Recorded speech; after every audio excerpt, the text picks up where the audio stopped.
Hi, and welcome to 108 Healing Senses podcast. My name is Jennifer Taylor, and today I have a very special guest called Michelle, and she's from Perfect Balance Spirit. It's actually a real honor to speak with you today as a fellow female entrepreneur, and actually we've had a similar path as well, so there's definitely resonance between us. But yeah, please introduce yourself and what is it that you'd like to discuss today so we can flow. Absolutely. So I'm Michelle. My company is Perfect Balance. I go under the name of Perfect Balance Spirit on TikTok. I'm a healer. I do Reiki, angelic Reiki, Peloa, reflexology as well. I'm also a psychic medium, and so I do readings for people, DEMS, and I also teach as well. I'm really quite passionate about teaching. I teach Reiki 1 and 2, but my real passion is running development circles, workshops, and I'm also doing a university degree in humanistic counselling. So yeah, my sort of history, I suppose, really is that I've been on a massive healing journey for the last 4 years, and I've retrained 23 years ago, should I say, and that sort of got me onto the spiritual pathway. Mm. But the last 4 years have been really, really important to heal, and I've realised that I've sort of been embroiled in abuse of some sorts throughout my whole life. I'm 50 now, and it's sort of taken me this long to sort of get to at that point where I'm like, I've got to do something about this. I don't want to keep repeating those patterns. So for me, I suppose the way I sort of like to work with my clients, and I do find a lot of my clients come to me with trauma, abusive childhoods, abusive relationships. That's so we very much connect on that sort of level. Is I just want to sort of help and support people to turn their pain into power, to empower them to empower themselves. And I suppose that's sort of the way I work with all the things I do, all my healing work, but also my psychic development circles as well, and workshops. It's all about empowering people to be the best possible version of themselves that they can be.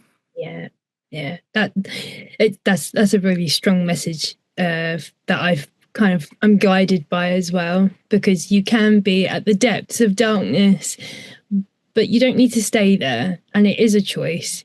And I've been there myself, and I pulled myself out of it, as have you. And that you can do that by bettering yourself, by that value aspect. When you value yourself, you will want to invest in yourself further, and however that may look, including things like changing your diet. So, And it goes through a whole sort of different spectrum of different things, isn't it? And I think we've all been to those places of darkness and despair and not knowing where to go and where to turn. And and I've been very lucky and sort of honoured that I've been on this spiritual pathway for so long, and come across some amazing people and been able to help and support loads of people as well.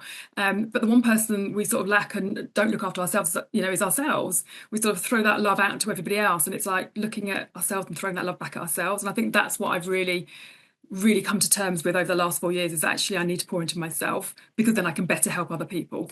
yeah, that's it. It's a I did you have things happening when you were a child? I suppose that you could consider it childhood trauma, or something that we are empathetic anyways, and then things happen around us when we're younger, which kind of can create carves of a pathway for us to lead, like to walk down. So you go down the path of disempowerment within these different relationships, and they all mimic the same, like very similar aspects to each other. Absolutely. And I think, yeah, when I go back and having done the healing and counselling, and I'm a real advocate for counselling, hence I'm doing the degree, because it really does look at where things have stemmed from. And when I look back at my childhood, it was very abusive, very physically abusive. I didn't feel my worth. I didn't have value. I didn't feel the love that I sort of felt that I deserved, I suppose, really. And I suppose that's a slippery slope from then onwards, really. And I then have attracted abusive relationships, because that's Had, what's safe to had, me. yeah, Had, yeah. past tense, very Past tense, important. absolutely, very much in the past tense, Yeah. because that's what felt safe. That's what felt comfortable. It's what I knew, and I didn't know any better, really. So yeah, so that is all in the past now, absolutely. But it is about going back and recognizing the patterns that I've created and that I've allowed, and I do very much in my healing over the last 4 years. I've realised I'm not blaming anybody else for anything that I've been through. I'm taking that all on board myself, because I've allowed that through my own limiting beliefs and my own pathway. I've allowed that, and it's like this is me now making that change.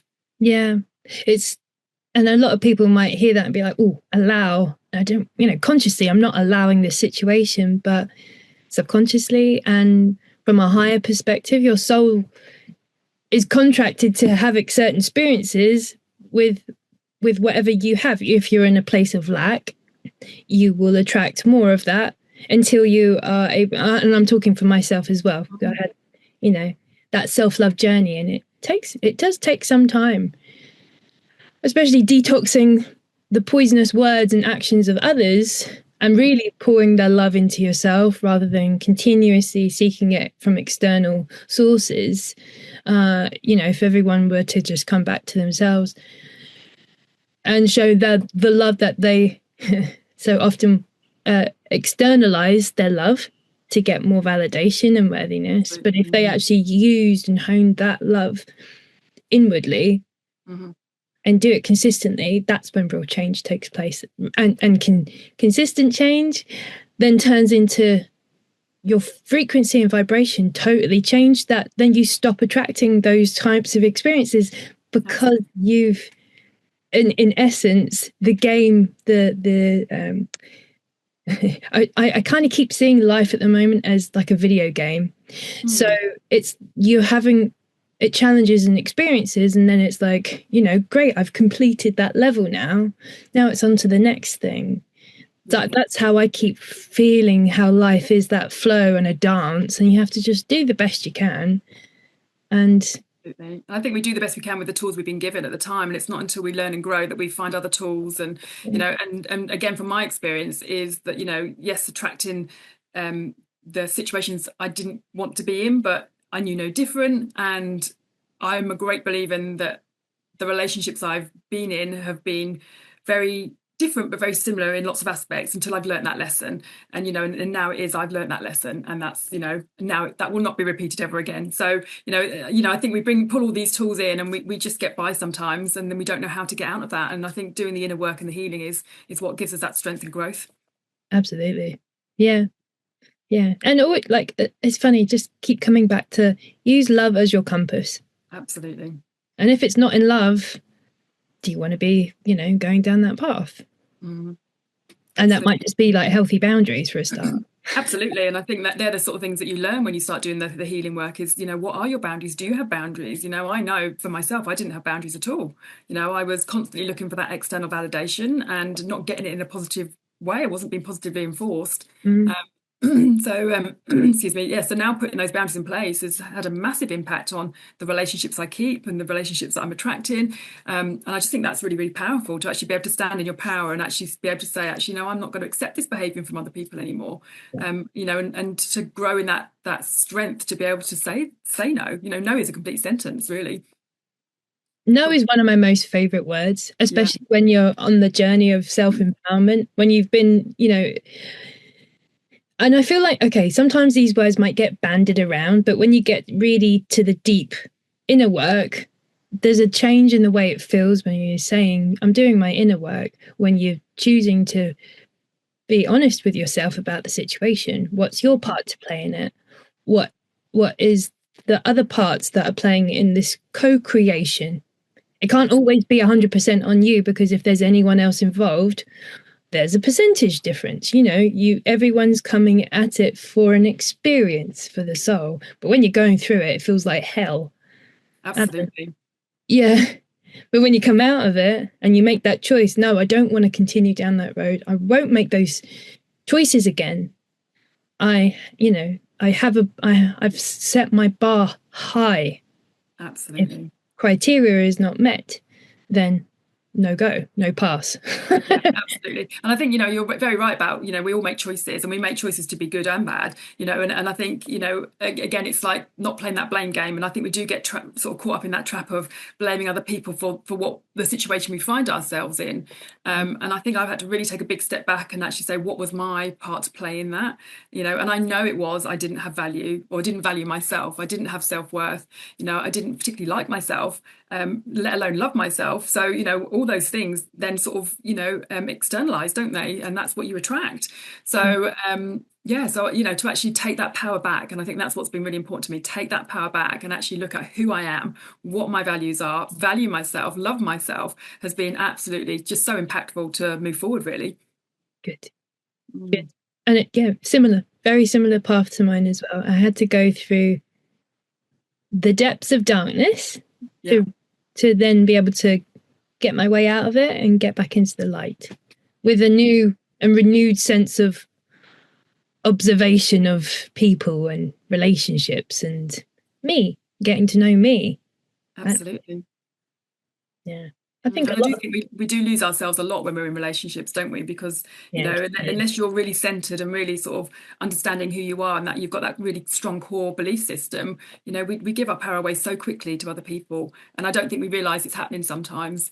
And yeah, so bringing it back to yourself, and go into those dark depths of despair, it is, it's a not a very nice place to be. It's very uncomfortable, but I think we have to go there to be able to come back.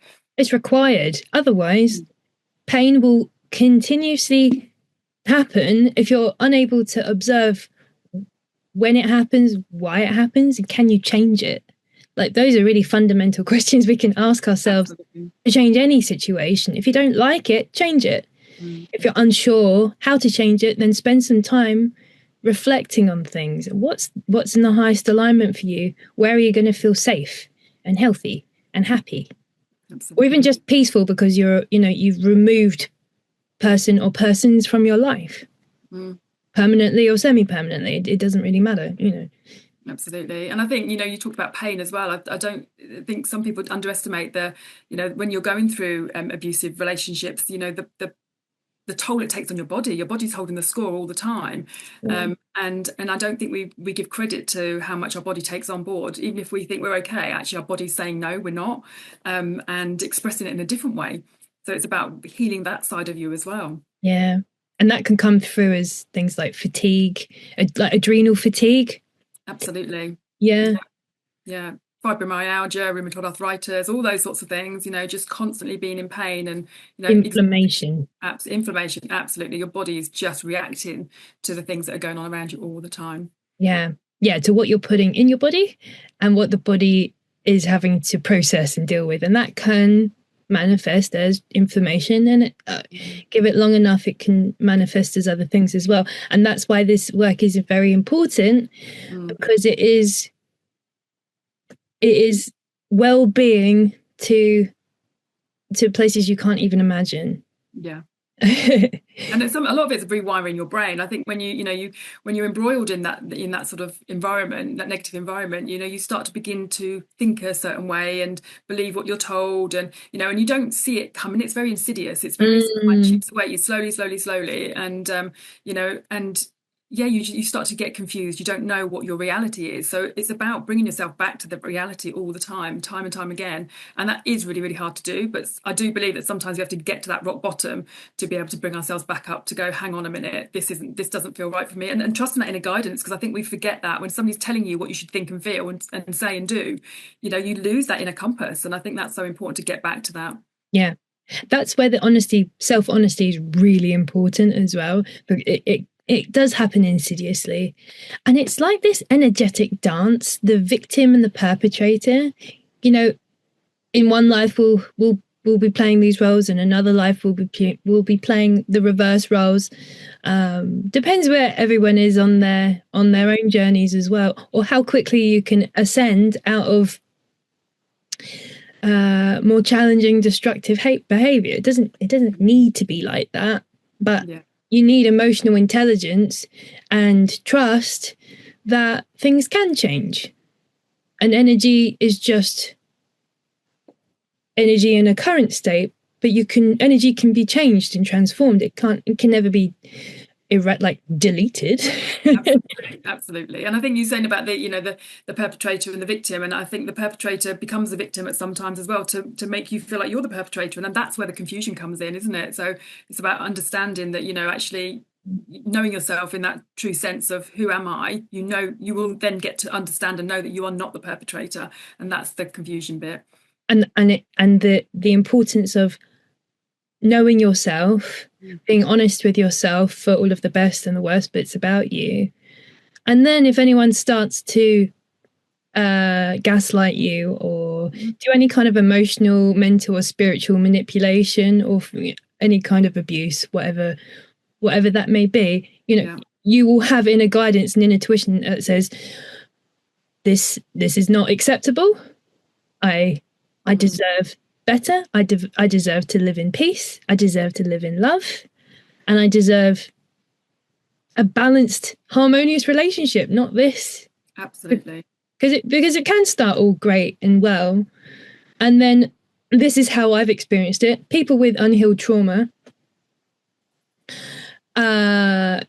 you will go one of two ways. You will be light, caring, compassionate. You might be more actually placed as more passive, possibly more passive aggressive, more, but in that kind of victim, don't really want to start anything.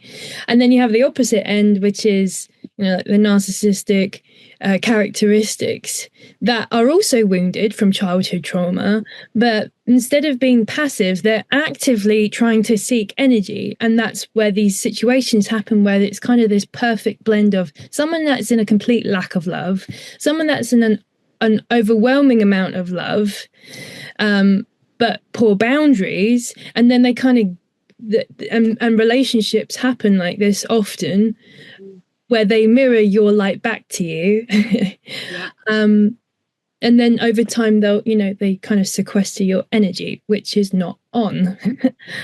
Not on at all. No. And I think that's where, get into relationships, it's that love bombing stage, isn't it? And it's that, you're just like, wow. And in that, when they mirror you, you just think, oh my God, I've met my soulmate. They're wonderful. They're amazing. And things happen really quickly. And you sort of don't see it coming after that. And when you look back, there is a shift, and you suddenly think, wow, it all changed. And, it's a bit like that mask is slipping, but I suppose by the end of it, they've sucked so much life out of you and your energy out of you that you really don't know who you are anymore. And that's the scary part, is that I see them as sort of energy vampires. Really, they want their needs met, and they'll do anything they can to get the needs met. The manipulation, the gaslighting, the coercion, the control, all that sort of stuff comes in.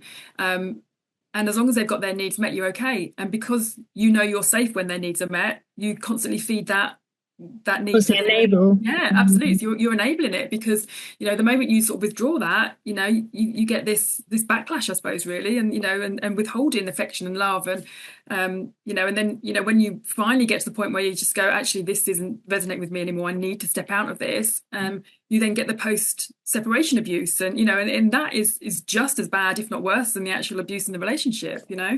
And it's really hard. It is just coming back to that self and actually accepting you for who you are, and knowing that you did deserve better, because at the end of the day, they've made a choice to behave the way they've behaved, and you've also made a choice to accept that behavior, but you've also then made a choice to step out of that, and that's what should be really encouraged and supported. I mean, both of us would highly recommend anyone, if they're in a situation that is abusive, is to seek inner guidance first as to what you want to do, and then if you need to, seek outer guidance to assist you in whatever. And it's making sure in those situations you leave safely. You have a safe space, and there's lots of women's centres around. That they really helped me when I left my last relationship. Very supportive, and they show you strategies, and and support you in sort of understanding yourself, like you're saying, getting back to that inner wholeness, but also helping you stay safe in the process. And I think that's what's key here, is making sure you stay safe, because when you leave perpetrators, that's when it can escalate and get bad, because they're they've had this knock, they call it a narcissistic trauma, don't they? It's like suddenly they're they just want to gain that power back because they've lost control, and that can escalate and get worse. Actually, I'm kind of getting a little nudges. The controlling behavior is definitely a flag. It's a flag of unhealed trauma, unprocessed trauma. But it's something to just be aware of in relationships. And then if you have awareness of what destructive tendencies may look or display as, not to say you start going around and telling everyone they're narcissists or sociopaths or psychopaths, but you have a greater awareness of how people are, because people think to themselves, well, everyone's like me. Well, everyone is definitely not like you or me or you or anyone else. Everyone is unique. Everyone has had unique experiences and traumas, and needs. Yeah, So absolutely. yeah, And I think education is key in that sense. We need to teach the young ones coming up, what a healthy relationship looks like and what an unhealthy relationship looks like, and and not just accepting the bare minimum, because mm, that all comes down to self-worth. And I think we just need to be almost like uplifting these younger, well, not just the youngsters, but that's where it's going to stem from. It needs to sort of filter through, is to making sure they do know their worth and their value from a very young age, because getting to my age, it's huge. I've spent most of my life feeling completely undervalued and not good enough. And I don't want my children and their children to feel like that. So it is all mm, about education. yeah, and that's what breaks generational trauma. That's what Absolutely. that's what stops these cycles from continuing into further generations. So again, another reason why doing your inner work, and you can do a little every day. It doesn't need to be, and it Absolutely. shouldn't be like, I don't want people to think, oh, I'm going to be like going in a well of tears or anything like that. There might be moments when you feel emotional, but I would also always recommend people or try and find a neutral space. Always try and find the neutrality in everything, the balance. If your body's exhausted, how can you nourish your body? Yeah. Always kind of do you know, the complementary. Yeah, it's things like, the self-care, and self-care isn't just about going to the spa and things like that, because, that is all an expense. It's about just sitting for even just 5-10 minutes in the peace and quiet and just coming back to source, to center, doing a meditation, telling yourself, how amazing you are, because we're all amazing, and it's saying that and believing it, and recognizing patterns. And, the inner work, like you're saying, it doesn't have to be a big sort of like, oh my gosh, I'm going to fall apart. It's just little bits, daily little bits, just recognizing it, and positive affirmations and gratitude, things like that are really important. I'm really grateful. I know it might sound a bit strange to some people. I'm really grateful for every single experience I've been through, because I've learned and grown from that, and I can help and support other people with my knowledge. And I'm also, I'm really grateful for my partners, for my childhood, because I wouldn't be the person I am today without having experienced all that. Mm, So having gratitude, I think, changes the way it's like flipping the script, isn't it? It's about changing how you see things, I think, is really important. yeah, I agree. Yeah, and that's what gets you out of being stuck in a rut. You have to Absolutely. change the script, change it. Absolutely. And, especially with my counselling degree, we're learning about scripts, our life scripts. And, and there's, certain theories out there that say that our life scripts are, by the time we're sort of 4 or 5, our life scripts are there. That's exactly what we're going to move through for the rest of our lives. But I'm a great believer that you can change that script if you want to. It's not all set in stone. And some people do get stuck with that, like you're saying, and it's just about, how do I get out of that and how do I change that? And I Yeah. think, saying, knowledge is power, and so is like looking at yourself, and that self-worth is really so important. Inner inner knowing is power. Mm. Yes, yes, absolutely. Yeah. Yeah, So yeah, everyone spend 5 minutes with a journal and a cup of absolutely. tea and a quiet moment and just allow and see what comes through and ask And yourself, what do I need right now? Absolutely. And it's allowing those emotions to come through, whether it's anger or fear or worry or stress, or, any emotions. I think we suppress them, and that's when we internalize it. And I think we need to just allow that to flow through the body. Somatic workouts really good, just to allowing that, to shake that energy off, and being okay with how you feel. It's okay to not be okay, Yeah. and acknowledging it. I think once you acknowledge it, you can then move through it. It's when you don't acknowledge it, you get stuck. Yeah. Yeah. Yeah. Yeah, absolutely. Mm, Acknowledgement is the first step. yeah. It really is. It's the hardest one actually. But I always think it's about 50% of the way for you changing into a more transformed version of yourself is having awareness of the things that you don't like about yourself or about your life. Being Absolutely. really honest. Mm. Yeah, Being really and then honest. making the change. Only you can make that change. Nobody else can change you. And I think it's crazy when people come up to you and say, "Oh my God, you've changed," and I'm like, "Yeah, because life changes you, and when you do the work, it does change you." And sitting in that uncomfortableness is really tough, but it's the most amazing, powerful thing when you come through the other side of that.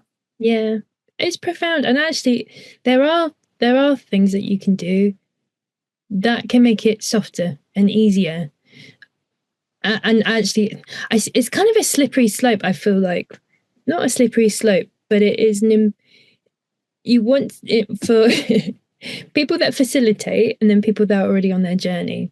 Mm. There's this balance that's required. So people will feel resonate, they will resonate with certain facilitators, Yeah. teachers. And it's important not to then just transfer any codependent relationship patternings that you may already have, because that can happen too.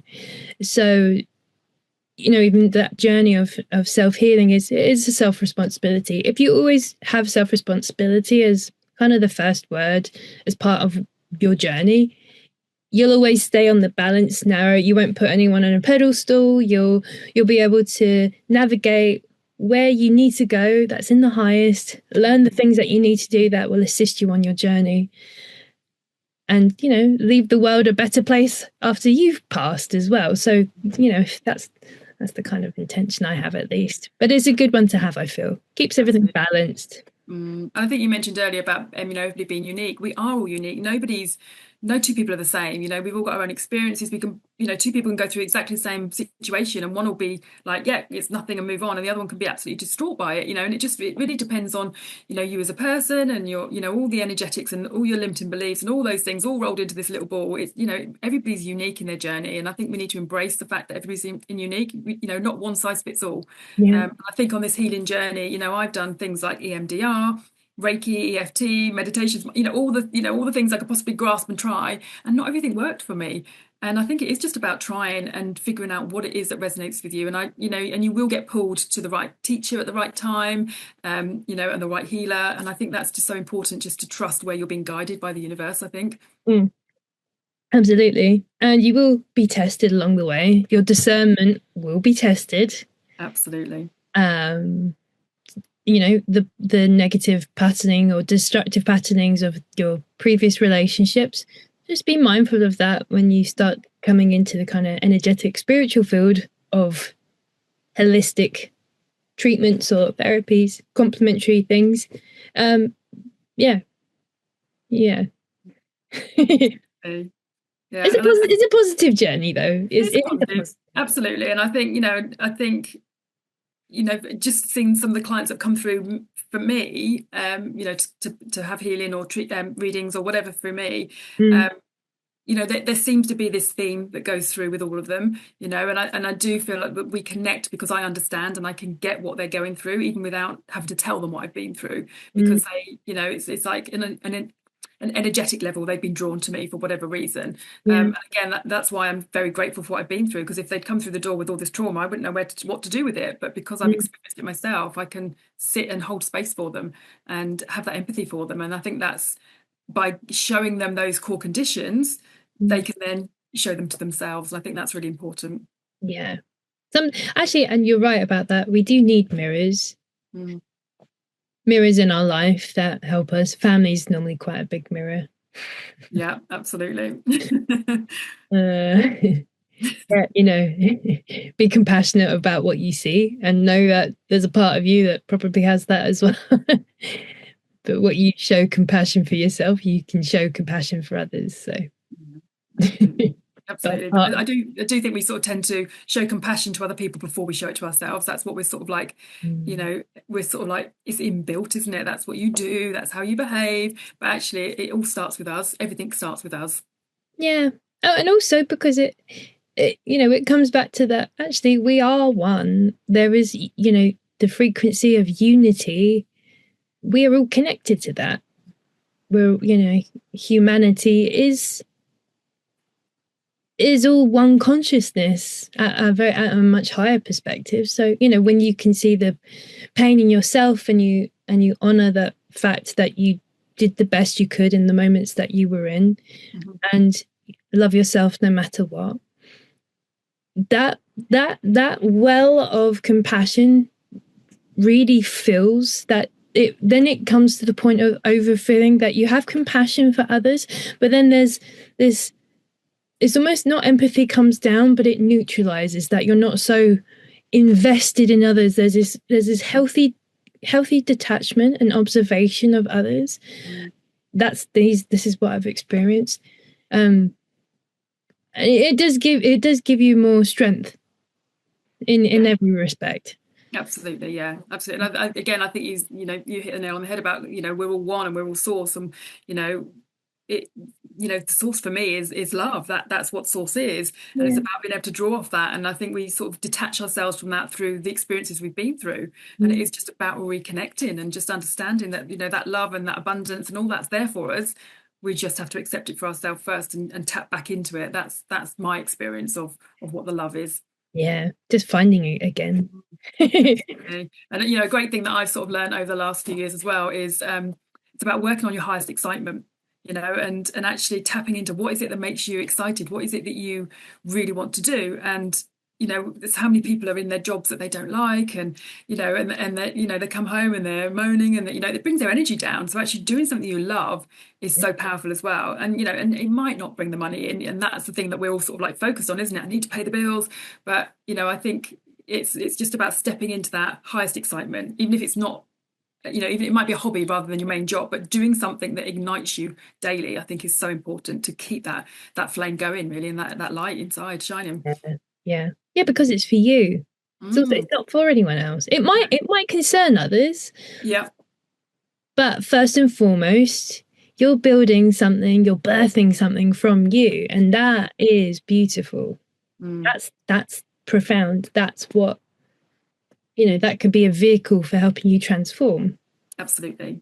Absolutely. And I think, when you jump on that train of highest excitement, like you said, it might not be the end goal that you've got this end goal and it might not be where you go. It takes you somewhere else. And I think that's the beauty of trusting in your journey and trusting, that being drawn and that connection and where you go. And I think it's just, I just think it's wonderful. I've met you through somebody else, and had I not met you, I wouldn't be doing some other things that I've started to do. And for me, that's really powerful. People are pulled into your life for different reasons to teach you those lessons, and it's just trusting that journey that you're going on. Yeah, yeah, absolute synchronicities. I love Absolutely. synchronicities, and they do happen. They do happen, but you have to keep an eye out for it.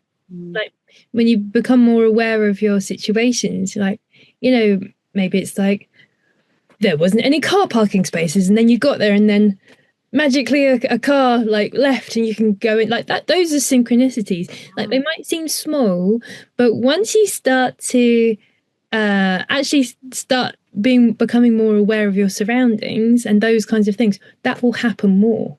Absolutely. Yeah. Yeah. The car parking one's a great one. I always sort of, before I set off, I'm like, I need to park somewhere over here. And you'll get there and you'll be like, "Ugh," and then literally, like you're saying, that space will appear. And I think that things that are beautiful, it's wonderful. And even like coming up here to work with you today, I was Mm. like, come on, Spirit, send me a sign. And I walked up and there's just two feathers on the pathway. And I was just like, yes, and it's accepting them and acknowledging them. And it's just wonderful to be open to those experiences, I think. Yeah. Mm, Yeah. And that, that's also experiencing reality from a different perspective than if you're just like, 9 to 5, the work drudge, and you kind of got your routine, but it's so repetitive. It's, if you really were to yeah. consider it, you might actually think I could add some more things, more interesting things to it, like just to Mm. spice it up a bit in the in the month, throw in some painting, or do some more reading. Like, don't just work, do fun stuff too, otherwise Exactly. get real tired real quick. And I think it is very much about it's still being you as a whole. Even when you're in relationships, it's still about, two whole people coming together is a relationship from my perspective now, Yeah. rather than, you still need to have your own hobbies and your own things and your own, and yes, you might do things together, but it's so important to be your own self as well. I think that's so Mm, yeah. important. Yeah, absolutely. And some relationships you would have grown up together in a relationship, or other people, they would be single right now, and they're working on themselves, Mm, looking forward to having a relationship when they're ready. So it is interesting, there's different ways of evolving, mm, whether it be a productive or a destructive route. It kind of yeah, doesn't really matter at the end, but what lessons we take away, that's what's important. yeah, absolutely. And can we be our best, better, an even better version of ourselves? Exactly. Yeah, exactly. It's about constantly recreating ourselves to be that better version, I suppose, isn't Yeah. it? You know, people do fall straight back into relationships after, you know, coming out of abusive relationships. And, you know, for me, it's like they're not doing any self-reflection or healing in between. They're just going to attract the same sort of things that they've been in before, or continue to be the abuser, you know, that you know, it's that sort of thing. So, you know, I'm 4 years single, and I'm loving being on my own. Don't get me wrong, I would love to have a relationship, and you know, that will come in time with the right person, but I'm loving being me. You know, I've dated Mhm. myself, I've taken myself out, and you know, Yeah. I'm just in love it, loving that quiet time, because the peace is just profound now. You know, I get excited when I'm going to be on my own for the night, you know, Yeah. and you know, I can put whatever I want on the telly, and you know, and eat what I want and do what I want and go where I want. And I just think, you know, when you're in a relationship, sometimes you don't get that freedom, but it's still important to find that time just for yourself. Yeah. You know, and I do think, you know, doing the inner work, it's like I just feel that I don't need to have a relationship. I don't need to have a relationship to make me whole. You know, Mm. a relationship to me now is a bonus. It's an added extra type thing. Mm. Because I'm so secure and whole in myself, I suppose that's where I feel like I'm coming from. And you know, I just, for me, it's about empowering other people to feel that way too. Mm. Yeah, that's it. That's all we can do. You know, Yeah, you absolutely. can't save everyone. No, You certainly can't you can lead a horse to water, can't make it drink. no. And it isn't, you know, everyone's on their own path, going at their own pace, experiencing what they uniquely need to experience for their soul.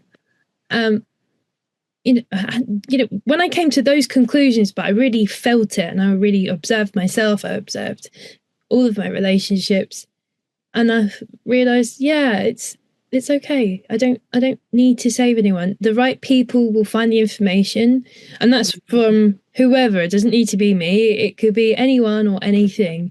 You know, the right information will always come at the right time. Whether or not we pick it up and take action on it is another thing.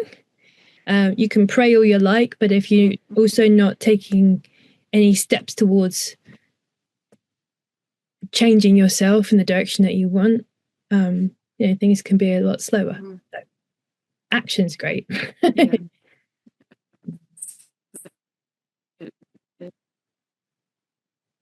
Breaking And up. I think I've learned in my, oh, am I breaking up a little bit? You, Can you hear me you're now? right now, yeah, yeah. Cool. Yeah, and the things that I've learned as well with my counselling, like having counselling, but also doing my degree, is that, you know, we empathetic people and spirit to you know, make them all better really quickly. And actually, it's not about that. It's about allowing them to be on their journey and finding the answers within, because we've all got the answers within us, you know. Mm, And I think by sitting in counselling and just having somebody hold space. I remember the first time I went to counselling, you know, probably a year after my separation, and I sat there, and this, again, she was a student counsellor. She was absolutely phenomenal, and she just held space for me, and I was allowed to say what I wanted and be who I wanted. I was seen and heard for the first time in mm, forever, and it was so powerful. And I think, you know, and she never gave me any guidance. She never told me what to say, what to do. She just held that space for me to be able to explore that myself. And I think that's all part of doing that work, like the journaling, all that sort of stuff. It is about getting all your thoughts and feelings out, and actually mm. looking at them and going, okay, what do I do with this? And reflecting on it. And I think that's so important, to be able to have that space, give yourself that space, whether it's with a counsellor or just on your own, but have that space to reflect and just figure out, you know, saying all the answers are within. Yeah, yeah, they are. They are. And you might get inspired by those around you, but always come back to yourself and be like, you know, does this suit me for right now? And if it's a yes, I would go for it. You know, obviously, you know, it's independent for everyone's situations and things, but, you know, have those conversations with yourself and you will get real insights. And even ask yourself, what do I actually need right now? If I'm really honest with myself. Absolutely. Honest questions, honest Mhm. answers. Your life will really start to shift. Yeah. And I think when absolutely, I think so. And I think we're not very good at asking and receiving. And I think that's one of the biggest things, especially women as well. We sort of tend to sort of give. And it's like, actually, what do I need now to fill myself, or to have my needs met? And we don't tend to do, or I know from personal experience, we don't tend to do that. So it is about being able to get a voice and say, actually, I need this right now. Yeah. And, you know, and if somebody can't give it to you, it's about giving it to yourself, really. Yeah. And not expecting it from others. That's a big one. Absolutely. Yeah, absolutely. Do it for And I think, yourself. yeah, I think so. And I think, you know, that unconditional love as well is, you know, so many, especially in my experience as well, the love that I was given was conditional. There was some expectation to have something back from what they Mm, showed or gave me. And actually, the only way I feel at the moment to have unconditional love is to give it to myself, because I'm not giving it to myself to receive anything back, because it's just purely pouring into myself. And I think that's what it's saying. That's where it just has to come back to giving to yourself, fulfilling your cup before you start filling others. yeah, absolutely. It's beautiful, really. It is Takes beautiful. Yeah, it takes practice, it does. but once you get into it, it's great. And Yeah. seeing a facilitator or a healer or a channeler like yourself, guidance, either of us or anyone else that you feel that you resonate and you want to work with, reach out to them. Like, Mhm. this is where the investing in yourself starts. Like, have a direction and take a step. Absolutely. Things will shift. Yeah, absolutely. It's saying it's just that first step, isn't it? It's, stepping into the unknown, that fear, and putting that fear to one side, and, doing it anyway. I think so Yeah. important. Mm, Would you like to share your cards? I Now a would. good time? Yes, I would. So these have been born out of um, so my healing over the last 4 years, and I started writing affirmations down for myself, just to remind myself how powerful I was, how worthy I was, all the things that we sort of like, put to one side, especially coming from where I've come from. And people kept saying, and I run a few workshops, and in those workshops we made these little affirmation cards, and Mm, people said, "Oh my gosh, it'd be so lovely to have a really beautiful pack of them." And also I work with the chakras quite a lot, so I just thought, okay, and I just felt again what sort of acted on my highest excitement, and I yeah. just started creating these cards, and I absolutely love them. So they are I am chakra affirmation cards, and they come in a little box. And these cards are so I've literally worked through the seven chakras. Through some of that, I don't know if you can see the things, but and they literally, it's got an I am statement. So this one says I'm abundant, and then there's a little bit underneath that says I attract prosperity and blessings into my life with gratitude and positivity. I embrace the success, joy, and love that is within and all around me. I manifest abundance in all areas of my life. And each card, there's 49 cards altogether, seven for each seven chakras. And yeah, it's just really, I've started using them in my readings. And it's just really nice to bring that sort of affirmation to somebody, and just to sort of let them know that actually, they are amazing people, and they just need to embrace that, really. So yeah, so it started off with just me doing these little notes for myself and reminding myself daily that, I've got a ring that says I am enough, just again to remind myself I am enough, just as I am enough. Mm. And yeah, so these cards they're in production right now, and I'm just so excited to share them, and have other people to use them on a daily basis, really, whether they do it for readings or whether they do it just for themselves. I think it's Mm. wonderful. But yeah, just little cards with little affirmations on. So yeah, it's wonderful. I'm really excited about them. Would you like to pull a card for the audience for this I session? can, yeah, absolutely. That's really exciting, actually. Okay, right. Okay, so this one is I see. And it says, I have clear vision, seeing the beauty and possibilities in every moment. I am blessed with clarity and insights into the world around me, allowing me to navigate life with confidence and purpose. I'm clear with my intentions. I think that's quite apt for today, isn't it? Mm, love that. Yeah, so I just think it's beautiful. It's just, again, just reminded ourselves that, we are beautiful beings, and we just need to remind ourselves how amazing and wonderful we are. Yeah, and it's true. Yeah, Yeah. all is well, and all will be well. Absolutely, absolutely. And I think it's just changing that mindset, isn't it? And I think, even when I started doing the affirmations for myself, I didn't believe them to start with, but the more you do them, I now go, yeah, I am amazing.